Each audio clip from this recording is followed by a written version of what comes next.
فلما تعمل عمل حاول ان تتقنه. ليه؟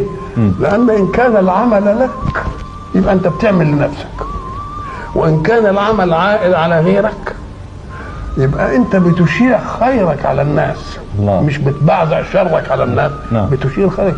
ولانه اذا راى انسان وان لم يستفد من عملك وعمل حسن وجميل كده، ساعه ما يبص له يقول الله وينبسط منه. يبقى كأن إتقان العمل وإحسانه يشيع في الكون كلمة الله. فكأن كل شيء حسن يجب أن يذكر فيه مين؟ الله. لأن الله هو الذي أمد الإنسان بالعقل الذي يخطط وبالجوارح التي تعمل. نعم. فكل شيء حسن منسوب إلى الله. نعم. وكل شيء قبيح منسوب لنفسك. أنت خالفت منهج. نعم. ما صدر عنك القبيح إلا لأنك خالفت منهجا من منهج الله.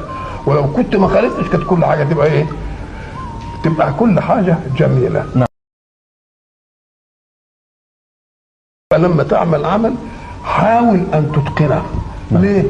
لأن إن كان العمل لك يبقى أنت بتعمل لنفسك، وإن كان العمل عائد على غيرك يبقى أنت بتشيع خيرك على الناس. الله. مش بتبعزع شرك على الناس. نعم. بتشير خيرك.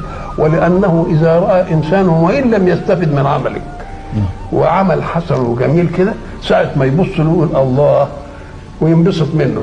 يبقى كأن إتقان العمل وإحسانه يشيع في الكون كلمة الله.